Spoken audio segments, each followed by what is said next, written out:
मैं सारेगामापा की बात नहीं कर रहा हूँ, वो हुँ। मैं बात करूँगा, लेकिन मुंबई जाने का एक्सपीरियंस कैसा रहा?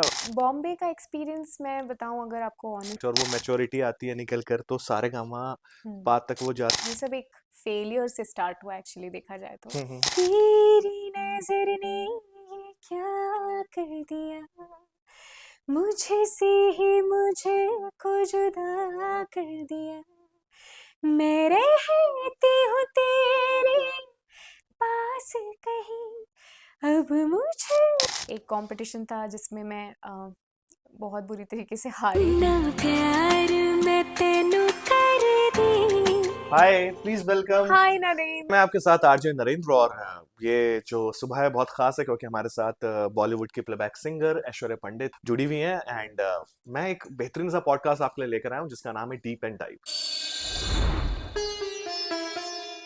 ऐश्वर्या हमारे साथ हैं, सारेगामा फेम, और ना जाने कितने बेहतरीन गाने गाए हैं। अरिजीत दा के साथ काम, अनु मलिक जी के साथ काम किया, बहुत कमाल की एनर्जी है इनकी। तो चलिए, आपका बहुत बहुत स्वागत है द राइस बॉल के इस डीप एंड डाइव पॉडकास्ट में। Thank you so much Naren, pleasure all mine. Right. चूंकि आप छत्तीसगढ़ से हैं, मतलब बहुत सारी चीजें होती हैं कि जब छत्तीसगढ़ का व्यक्ति मुंबई जाता है, और साथ में एक जर्नी जुड़ती है। खैरागढ़ से आपने पढ़ाई की है, और बहुत सारे जूनियर सीनियर हम सबके कहीं ना कहीं टकराते हैं।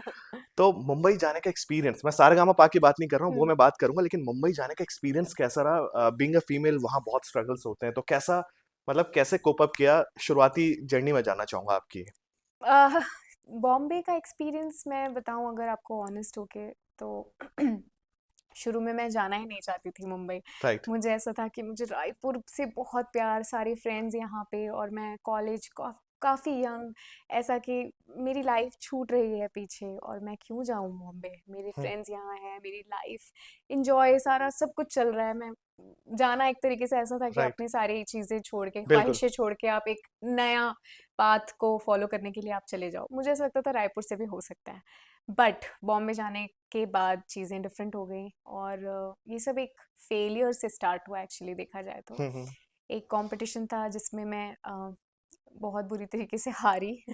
जब मुझे पता पड़ा कि हारने का वो एहसास कैसा होता है कि आप पीछे रह जाते हो और आपके आगे बहुत सारे लोग खड़े होते हैं, राइट। तब आपको लगता है, तब आपको एक किक मिलती है कि हाँ नहीं अब करना है कुछ। तो वो उसके बाद से एक्चुअली रियल जर्नी शुरू हुई। उसके बाद से वो मुंबई का एक चस्का चढ़ा कि नहीं हाँ। मुझे बॉम्बे जाना है, अब मैं दिखाऊंगी। हारी हूँ, अब मैं जीत के दिखाऊंगी। और अब हम देख ही रहे हैं। मैं हमेशा एक डायलॉग मारता हूँ एसआर के साहब का कि हार के जीतने वाले को बाजीगर कहते हैं, और एग्जैक्टली आप यस। बाजीगर हैं। तो सिंगिंग का रुझान शुरुआत से ही था कि घर में जितना मैं अंकल आंटी को जानता हूँ, एक मतलब आर्टिस्टिक फैमिली रही है। सिद्धार्थ भैया साथ में हम एक्सरसाइज करते हैं, बातचीत होती है। तो कैसा मतलब रहा है एक्सपीरियंस की, मतलब घर से ही शुरुआत की, या किसी को सोच के? बचपन में ड्रीम्स होते हैं ना कि इससे जैसा बनना है या इसके जैसा बनना है, तो कहाँ से ये सोच आई? आह, जैसे कि आप जानते हो कि घर में सब म्यूजिक का ही माहौल रहा है, राइट। सारे गाने हाँ। बजाने वाले हैं। तो मुझे वैसे, अगर सच कहूँ तो मुझे, जब आपको ऐसा माहौल मिल जाता है ना घर हाँ। पे, तो आपको उसकी वैल्यू थोड़ी सी कम हो जाती है। तो मेरे साथ वैसा ही हुआ। मैं एक बहुत बदमाश सी, नटखट सी लड़की थी कि हाँ सब तो म्यूजिक के करते रहते हैं दिन भर, मैं राइट। कुछ और करूंगी। तो मुझे बैडमिंटन प्लेयर बनना था बचपन में। तो बट वो चीज़ें, क्योंकि मेरे पापा स्पोर्ट्स में रहे हैं, तो मैं पापा के साथ जाती थी, वो हम्म। बॉडी बिल्डिंग की प्रैक्टिस वगैरह करते थे, मैं बैडमिंटन खेल रही होती थी। बट मेरे बड़े भैया ने, सिद्धार्थ भैया ने, मुझे सुना एक दिन गाते हुए, मैं नॉर्मली गा रही थी। उनको पता पड़ा कि यार ये तो अच्छा गाती है, और जब उनको ऐसा पता पड़ा तब सब मेरे पीछे लग गए कि हाँ एक गाना हो जाए, एक गाना हो जाए। ऐसे ऐसे करके वो जर्नी वहां से शुरू हुई। फिर मुझे मुझे मैंने उस चीज को थोड़ा डिफरेंट ही ले लिया, अरे मैं तो गाती हूँ, मैं तो ये उस तरीके से। फिर उसके बाद में मैंने धीरे धीरे सीखना शुरू हम्म। किया फैमिली से, और ये मेरे लिए बहुत बड़ी ब्लेसिंग है कि घर में ही सारे हम्म। टीचर्स निकले, सारे गुरु निकले, जिसका मैंने बहुत फायदा भी उठाया कि हाँ मुझे अभी नहीं करना, अभी ये नहीं करना। अब मुझे रियलाइज होता है ऐसा कि नहीं, एक जो सर्टेन टाइम, एक राइट। एज होती है, उस टाइम पे आप जितना ले सको हम्म। अ, वो भी कम होता है। बट ठीक है, सबका एक वो उस टाइम की बुद्धि होती है कि वो कितना ले पाते हैं। राइट। तो मैंने जितना हो सका उतना सीखने की कोशिश करी अपनी फैमिली से ही, और फैमिली ने बहुत सपोर्ट किया थ्रू आउट। राइट। और वो मैच्योरिटी आती है निकल कर, तो सारेगामा हम्म। पा तक वो जाती है। आप हम्म। आई गेस टॉप 5 कंटेस्टेंट में से एक थे आप, तो हाँ, फर्स्ट क्या? Runner up right. थी। तो कैसा था वो वहाँ का, मतलब एटमॉस्फेयर? क्योंकि एक लड़की जब निकलती है रायपुर से, जिसे अपना शहर बहुत प्यारा है, बहुत पसंद है, तो हम्म वहां मुंबई जाना, ऑडिशंस देने और ये हम्म सारी चीजें करना, तो हम्म कैसा एक्सपीरियंस था, मैं जानना चाहूंगा हमारे तमाम जो लोग इस वक्त हमें देख रहे हैं। यस यस बिल्कुल एक्चुअली मेरा पहला जो रियलिटी शो था वो DD1 में था, भारत की शान, हाँ, भारत की शान, जिसमें राइट। विशाल मिश्रा भी थे। राइट। और मैं टॉप 8 कंटेस्टेंट्स में थी और विशाल मिश्रा उस शो के विनर बने विनर थे। थे। हाँ, तो उनसे भी मैं बहुत कुछ सीखती थी उस शो पे कि ऐसे करना है, बट उस टाइम पे मुझे ऐसा था कि मुझे बॉम्बे नहीं रहना, मुझे जाना है, बस मुझे आउट कर दो यहाँ से। और जब मैं ऐसा सोचती थी तब मैं सेलेक्ट सेलेक्ट सेलेक्ट होती जाती थी। बट पता नहीं वो वैसा था, एक क्या कहते हैं उसको, एक रेबल किड थी मैं कि नहीं मुझे ये नहीं करना है, मुझे वापस जाना है, मुझे बॉम्बे नहीं रहना है। तो वो जिद उस टाइम पे थी। फिर वो बहुत कुछ मिस कर हम्म। गई उस जिद के कारण। मेरे पेरेंट्स ने समझाते रहे, वो नहीं हो पाया। फिर एक शो आया 2016 में, Bharat sorry India's got talent, India's got talent. जिसमें मैंने अपनी तरफ से थोड़ा सा इंटरेस्ट दिखाया, इंटरेस्ट है। ऐसा सोचा कि नहीं, एक गलती हो गई, अब मैं दोबारा नहीं करूंगी। क्योंकि जब बाहर निकलते हैं ना तो फिर वो एक वो जो फेलियर वाला जो एक वो होता है वो डिफरेंट होता है। ऐसा लगता है राइट। कि आप यहाँ बैठे हो, बाकी सब सेलेक्ट होके अंदर जा रहे हैं। तो वो उस के बाद फिर मुझे लगा नहीं, मुझे यहाँ पे अच्छा परफॉर्म करना है। फिर वहाँ मैंने जब किया तब मुझे गोल्डन बजर मिला। वाह। और मुझे उसका मीनिंग ही नहीं पता था कि ये क्या होता है गोल्डन बजर। जब वो दबा मुझे लगा मैं आउट हो गई क्या। मैंने तो अच्छा गाया था। फिर फिर वो गोल्डन सारे चीजें हाँ। स्पार्कल्स उड़ने लग गए, मुझे लगा ओ ये तो मैंने कुछ अच्छा कर दिया, मैं डायरेक्ट सेमीफाइनलिस्ट बन गई वाह। उस शो में। फिर उसके बाद से जो मेरी मैच्योरिटी थी टूवर्ड्स दिस प्रोफेशन वो और सीरियस होती गई, और मुझे लगा कि नहीं, ये ही मुझे करना है और मैं इसी के लिए बनी हूँ। और फिर जब मैंने वो चीज़ को और सीरियसली लिया तब मैंने सारेगामापा किया।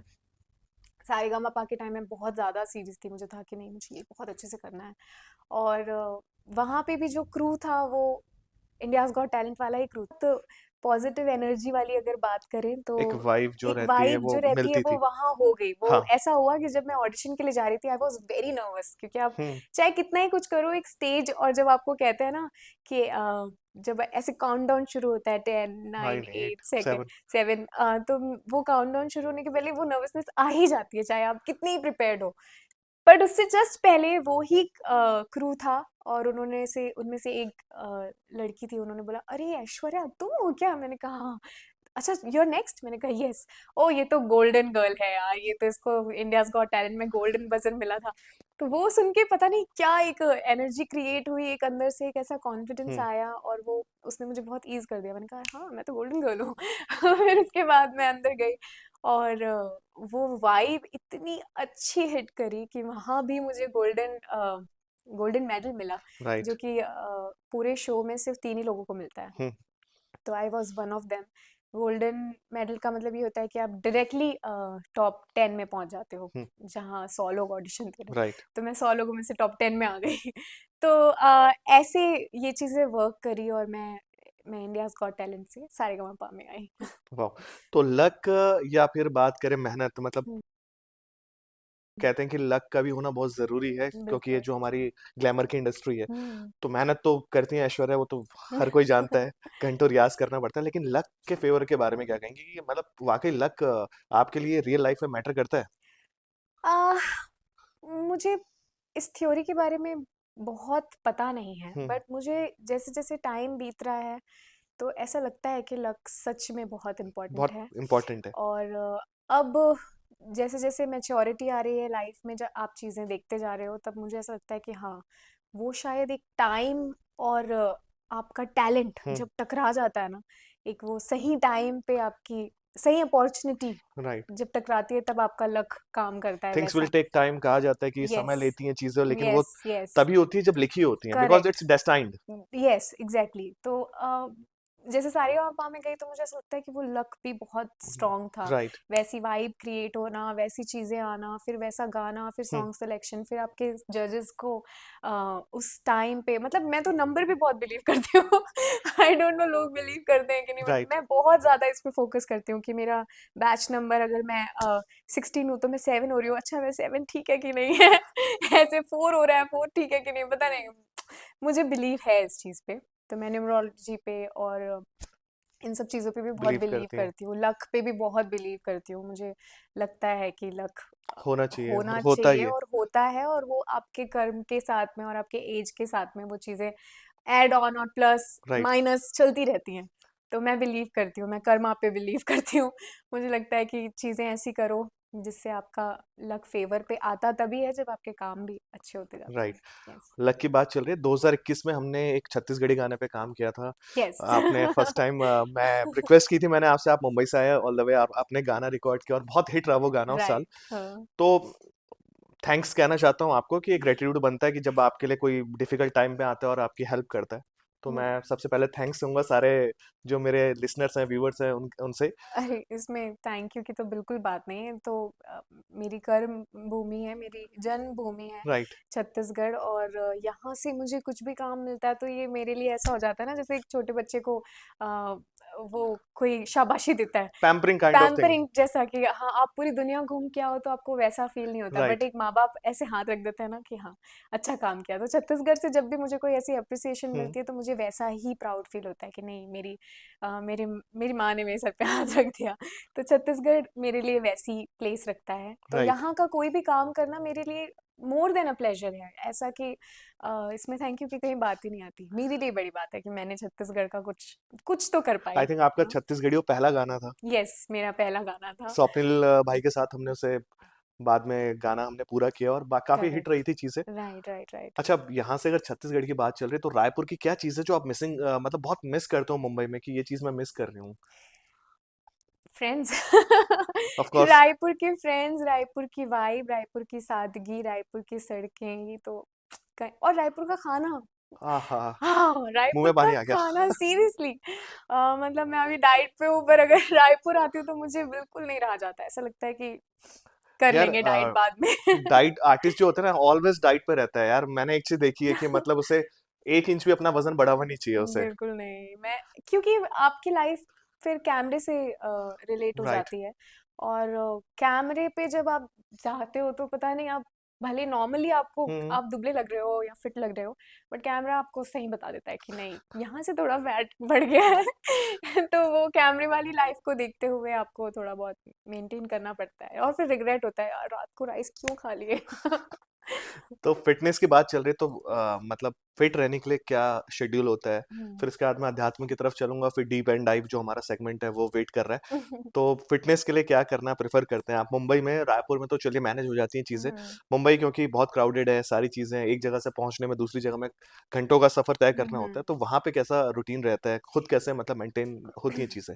हाँ, मेरे साथ तो थोड़ा मुश्किल है ही। मेरे साथ नहीं कहूँगी, आर्टिस्ट लाइफ ही ऐसी है कि कुछ चीज़ें हम्म।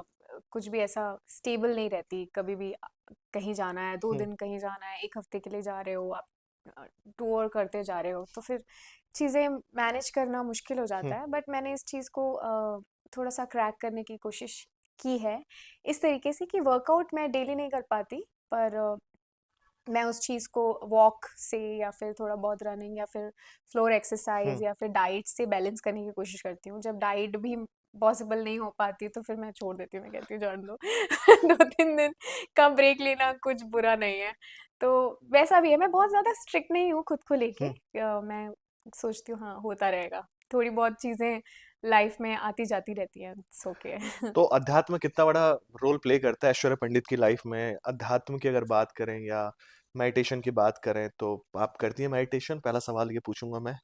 आपको ऑनेस्टली बोलूँ तो मैंने बहुत कोशिश करी कि मैं मेडिटेशन कर पाऊँ। हाँ। मेरे लिए बहुत टफ है। पता नहीं, मुझे नहीं पता कि कैसे करना चाहिए। मुझे एक्चुअली पता है कैसे करना है, कि हाँ, मैंने हम्म। चीज़ें स्टडी भी करी है इस चीज़ के लिए कि किस तरीके से मेडिटेशन मैं स्टार्ट कर सकती हूँ। बट मेरे थॉट्स इतने ज़्यादा फंबल्ड हैं कि मैं एग्रेसिव। अग्रेसिव नहीं है, मतलब इतने ज़्यादा पज़ल्ड है, या फिर हम्म। मैं इतनी फॉग्ड हूँ कि मैं जब भी ध्यान के लिए बैठती हूँ, मैं मेरे लिए 1 मिनट देना भी इट्स मुश्किल वेरी हो जाता है। डिफिकल्ट, या सो मेडिटेशन मेरे लिए सबसे टफ है। मुझसे वेट्स उठवा लो, मुझसे कुछ भी करवा लो, बट मैं वो ध्यान लगाना, और समटाइम मैं कोशिश करती हूँ, जैसे मैंने कुछ दिन करने की कोशिश करी, 1 हफ्ते की थी, हम्म।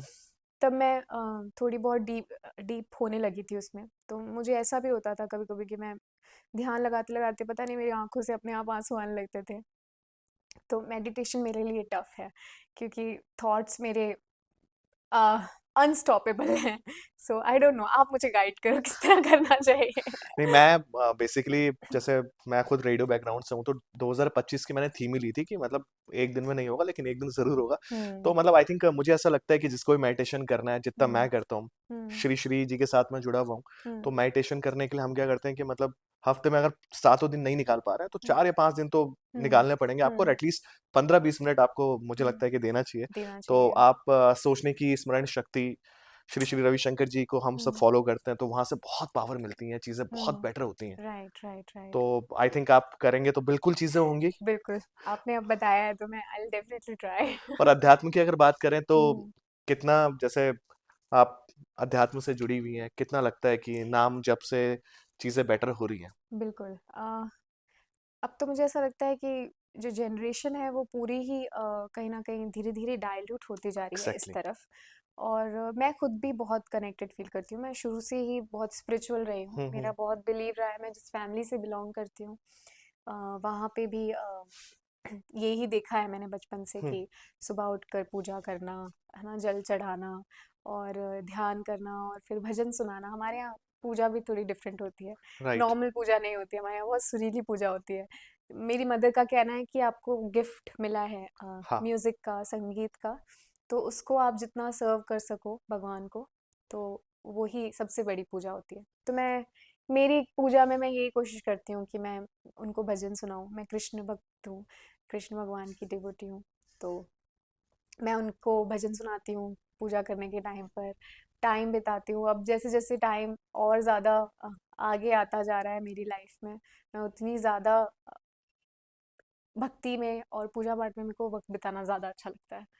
यस, एंड जिस तरीके से मतलब आज की अगर यंग जनरेशन की बात करूं तो प्रेमानंद जी महाराज को सुनने के बाद काफी लोगों के थॉट्स बदले हैं। बहुत, मेरा एंड तो हर रात सुनना होता है। मतलब मेरा, मैं नींद ही नहीं आ सकती अगर मैं उनको ना सुनूं। मैं एवरी नाइट प्रेमानंद स्वामी को सुनती हूँ, उनके हर एक एक बात को सुनती हूँ और वो ही फॉलो करने की कोशिश समटाइम करती हूँ। ऐसा लगता है ना कि हमारे जहन में कोई सवाल चल रहा है हम्म। और उसका जवाब हमने रील देखी या यूट्यूब निकाला, तो हम्म। प्रेमानंद जी उस सवाल का जवाब दे रहे होते हैं। बिल्कुल, दैट इज बिल्कुल। कॉल्ड कनेक्शन, कि करेक्ट, आप इतना करेक्ट। स्पिरिचुअल हो जाते हैं चीज़ों के साथ। बिल्कुल। अगले सेगमेंट की तरफ चलते हैं, डीप एंड डाइव। तो हम्म। कभी लाइफ में ऐसा मोमेंट आया कि हम्म। लगा कि यार चीज़ें खत्म हो गई हैं, हम्म। अब मैं कैसे सरवाइव करूंगा, लेकिन उसके बाद अचानक से एक डाइव लेते हुए आप बाहर आए? हम्म। तो ऐसा कोई moment, deep and dive moment?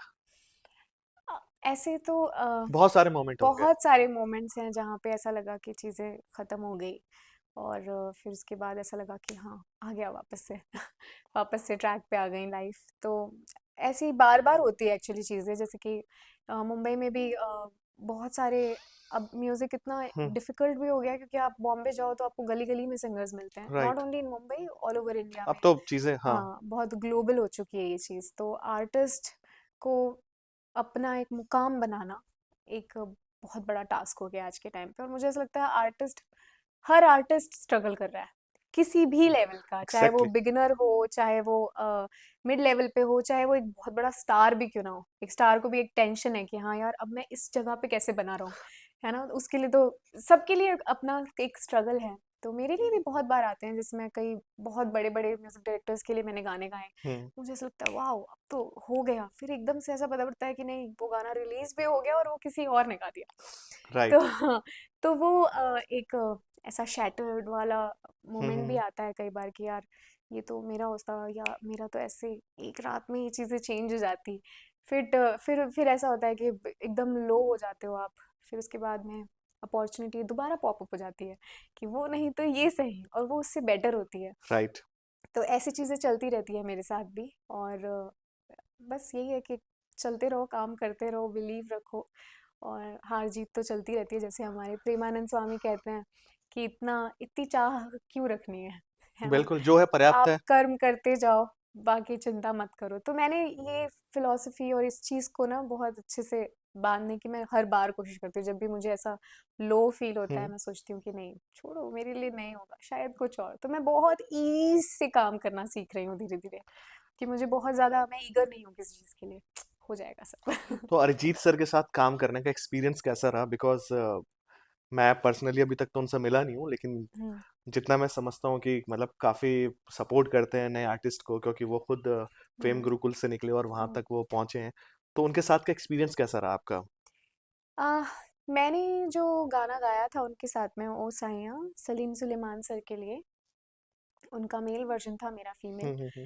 तो उस टाइम पे ऐसा हो रहा था कि वो वाला जो जिस तरीके से हम रिकॉर्डिंग करते हैं कि सारे आर्टिस्ट स्टूडियो में होते हैं एक साथ और रिकॉर्ड हो रहा होता है, वो वाला टाइम नहीं था वो। हम्म। उस टाइम पे ऐसा था कि आप अपना रिकॉर्ड करके भेज दो, आप अपना, क्योंकि लॉकडाउन लगा हुआ था, कोरोना का टाइम था। तो मैं सर अरिजीत सर से मिल नहीं पाई थी, हालांकि मैं उनसे मिली हुई हूँ बट उस गाने के लिए मैं उनसे नहीं मिली थी, उन्होंने गाकर भेज दिया था, मैंने अपना गा के भेज दिया था, फिर हमारी आवाज़ें आई। तो वो मिलना नहीं हुआ, बट हाँ, मैं उनको बहुत एडमायर करती हूँ, मुझे उनकी जर्नी बहुत इंस्पायर करती है। जो भी मैं उनके लिए हम्म। सुनती हूँ और जो मैंने उनको इन पर्सन भी देखा है कि वो अ, काम करने का तरीका उनका बहुत डिफरेंट है। वही जैसे कि उनको कुछ चाहत नहीं है, बस वो काम करते हैं अपना, उनको इतना अपने म्यूजिक से ज़्यादा मतलब है। राइट। तो मुझे वो चीज़ बहुत इंस्पायर करती है, ऐसा लगता है कि आप अपना 100% दो, चीज़ें अपने आप आ जाती हैं। नहीं, ये तो है। तो मुंबई की अगर लाइफ की बात करें तो हम्म। छत्तीसगढ़ तो मिस कर रहे हो, बिकॉज हम सब छत्तीसगढ़ से हैं, और हम्म।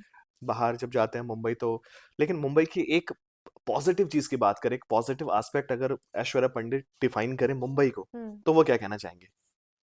मुंबई का दिल बहुत बड़ा है यार मतलब Mumbai is a emotion to me. मतलब मैं बॉम्बे जब भी सोचती हूँ तो मुझे ऐसा लगता है कि यार ये कितना दरिया दिल है, दिल दरिया मन लिटरली। समंदर। बिल्कुल। सोचो आप बॉम्बे में अगर आप अज्यूम करो हम्म। तो मुंबई की कुछ ही परसेंट ऑडियंस है जो वहाँ की है, बाकी सब इधर उधर से आकर एग्जैक्टली। अपना करियर वहाँ पे सेट करती है। और बॉम्बे का दिल देखो, हर किसी को देता एक्सेप्ट है, करता है। हर किसी को एक्सेप्ट करता है, हर किसी को वो मुकाम देता है, चाहे वो शाहरुख खान हो, है ना। शाहरुख खान भी वहाँ से नहीं है। सलमान खान इवन है, मतलब he is even from sir, Indore. हाँ, इवन बॉर्न उनका सलमान इंदौर था। खान, चाहे कोई भी आर्टिस्ट हो, सिंगर हो, अरिजीत सिंह देखो कैलकाटा से बॉम्बे आए और राइट। बॉम्बे ने क्या मकाम दिया मुझे। देखो मैं रायपुर में थी, मुझे आना भी नहीं था, बट हम्म। ये है कि मुंबई को आप जब तक नहीं अपनाते ना, तब तक बॉम्बे नहीं अपनाता तो आपको अपने दिल से अपनाना पड़ता है, ऐसा होना पड़ता है, उसके लिए ऐसी इंटरेस्ट दिखानी पड़ती है, उसके लिए वो मोहब्बत, शिद्दत दिखानी पड़ती है राइट। कि आई वांट यू, तब बॉम्बे आपको एक्सेप्ट करता है। फेंकता है 2-3 बार कि जाओ, नहीं रखते हैं, इसे फेल हुए तो बिल्कुल देख लें कि इसे ये देने लायक है या नहीं है, मुंबई की ये बहुत यस, वो बड़ी तासीर टेस्ट है। टेस्ट लेता है, हाँ। राइट। तो वो कई बार जितने भी न्यू कमर्स हैं, बहुत सारे ऐसे भी हैं, हम्म। नरेंद्र, मुझे बोलते हैं लोग कि यार हम तो बहुत, हम गए यार, हमारा वो नहीं हुआ, अरे रहना बहुत मुश्किल है यार वहाँ पे, अरे लाइफस्टाइल हमको पसंद नहीं, इतनी भीड़ है, इतना वो है। तो वो ऐसा, वो जब फेल होके 1-2 बार आ जाते हैं ना, तो उनको लगता है कि अरे नहीं, छोड़ो, अब हो नहीं है, गया। मुंबई हमारे नहीं बट रहा। राइट। आप 2-3 बार ट्राई करके देखो, बॉम्बे सब कुछ देगा इंडीड, मुझे बहुत सारे आर्टिस्ट ने ये बात बोली है। और अच्छा, अब तो वड़ा पाव या फिर दाल चावल छत्तीसगढ़िया? सॉरी मुंबई, मुझे वड़ा पाव नहीं पसंद क्योंकि मैं ऑयली चीजें नहीं खाती अच्छा, शुरू से। कभी अगर डाइट तोड़ी तो फिर क्या खाना प्रेफर फिर भी मैं करोगे? वड़ा पाव, अच्छा मुझे नहीं ठीक है, कुछ पसंद और है। अगर डाइट तोड़ी तो ओके, कभी? अगर मैंने डाइट तोड़ी तो मुझे पसंद है समोसे तो फिर आज समोसे मंगा लिए जाए। बट रायपुर के। हाँ, तो हाँ रायपुर में ही है। ठीक है, ठीक है, हम समोसे समोसे मंगाएंगे मंगवा लेते हैं। डन और मुझे मीठा बहुत पसंद है, तो मतलब इमरती, जलेबी, रसगुल्ला। इमरती मत लो मेरा नाम, देखो मुझे पानी आने लगा मुंह में। इमरती मेरी फेवरेट है, दही जलेबी, ओ माय गॉड। मत ही बोलो यार, हम कहीं और चले जाएंगे हम सीधा नेताजी चौक पे खड़े मिलेंगे हाँ, फेमस। Famous, yes. तो मीठा मेरी कमजोरी है, अगर मुझे डाइट तोड़ने के लिए बोला जाए तो राइट। बेसन के लड्डू, इमरती, और रसमलाई, हम्म। रसगुल्ले, gulab jamun, oh my God, और सारी काजू लिस्ट कतली। तैयार हो गई है। हाँ इसके बाद बहुत पसंद है। अच्छा, अब जो जेंजी किड्स हैं या जो हम्म। सिंगर बनना चाहते हैं, तो उनके हम्म। लिए क्या मैसेज होगा ऐश्वर्या का, स्पेशली हमारे छत्तीसगढ़ की बात करें, हम्म। क्योंकि टैलेंट बहुत है, हम्म। हमारी छत्तीसगढ़ी इंडस्ट्री भी बहुत फ्लोरिश कर रही है। हम्म। बट मुंबई जाने के लिए क्या डिटर्मिनेशन चाहिए, क्या डायरेक्शन चाहिए, हम्म। ताकि हम कभी फेल ना हो, और फेल हो तो हम खुद को एक्सेप्ट करें, जो कि हम्म। आज की जनरेशन नहीं कर रही है। तो क्या कहना चाहोगे आप? मुझे ना आज की जनरेशन का एक बहुत बड़ा प्रॉब्लम लगता है, हाँ, सीवियर प्रॉब्लम ये है कि ना वो बहुत रील तक ही सीमित सीमित है। उनको लगता है ये रील में अच्छा ये चल रहा है, ओके यही लाइफ है। ओ चैट जीपीटी ने ये बोल दिया मतलब ये ही है। मुझे राइट, मुझे ऐसा लगता है कि ना आज की जनरेशन को थोड़ा सा घूमना चाहिए, निकलना चाहिए, धक्के खाने चाहिए, गिरना चाहिए, खड़े होना चाहिए दोबारा। तो जो वो रियल लाइफ उनको पता पड़ेगा ना, उनको रियल पर्पस जो दिखेगा ना, अगर आपको आपका गोल सेट भी है, उस गोल के अंदर भी बहुत सारी चीजें होती हैं जो आपको नहीं पता होती, जो आपको चैट जीपीटी नहीं बता नहीं बता सकता, सकती, जो आपको रील्स नहीं बता नहीं बता सकते। सकती, तो राइट, मुझे ऐसा लगता है कि एक बार निकलो अपने घर से, एक बार जो वो माँ का माँ सर छत जब जाती है ना घर से, राइट। आपके सर से, तो तब आपको जो रियल लाइफ दिखती है, आटा दाल चावल का भाव पता लगता है, बचपन तब से पता हमारे पड़ता है माँ ना बाप हमें वो। सुनाते हुए आते हैं, राइट, यस वो भले डिफिकल्ट हो बट वो राइट। आपके लिए ही बहुत प्लस होने वाला है लाइफ में। तो मुझे ऐसा लगता है आज की जनरेशन को निकलना चाहिए, फेल होना चाहिए, धक्के भी खाने चाहिए, उससे जो आपको ये जो टाइम है ना ये पता भी नहीं पड़ता। आप रील्स स्क्रॉल करते जाओ, आप दो टाइम घंटे बिल्कुल कहाँ जाते हैं पता नहीं पड़ते। ऐसे ही आपकी साल के वो 2 घंटे ऐड करते जाओ, आपके 5 साल कहाँ जाएंगे आपको नहीं नहीं पता पता। लगेगा, वैसे ही अगर आप 2 साल निकल के आपने दुनिया घूम ली ना, तो भले आपको धक्के ज्यादा पड़ेंगे, आपको धिक्कार पड़ेगी, आप फेल होगे, राइट। पर जो आपको टाइम आपका जो बचेगा ना, जो आपको रियल एक्सपीरियंस देखने मिलेगा, जो चैट जीपीटी नहीं बता सकता, वो बहुत कुछ टाइम बच सकता है। तो मुझे आज की जनरेशन से यही बोलना है कि घर से निकलो, माँ के लाड प्यार से निकलो, तो आपको रियल लाइफ पता पड़ेगी। कभी एक्टिंग का सोचा है कि आगे चल के मौका मिले तो एक्टिंग कर सकती हूँ? एक्टिंग एक्टिंग यस, ऐसे एक्ट्रेस वाला एक्टिंग नहीं। मैंने सोचा है कि जो मेरे एल्बम्स हों, हम्म, मेरे गाने हैं, अब मैंने शुरू भी किया है, मेरे बहुत सारे गाने हैं जिसमें मैं ही कास्ट करती हूँ। हम्म। और जैसे अभी अनु मलिक सर का एक गाना आया था जी म्यूजिक पे, उस पे मैंने ही कास्ट किया। तो मुझे एक्टिंग मेरे ही म्यूजिक एल्बम, मेरे ही म्यूजिक वीडियो पे ही करने का मैंने सोचा है। ऐसे एक्ट्रेस बनने वाला तो नहीं सोचा है।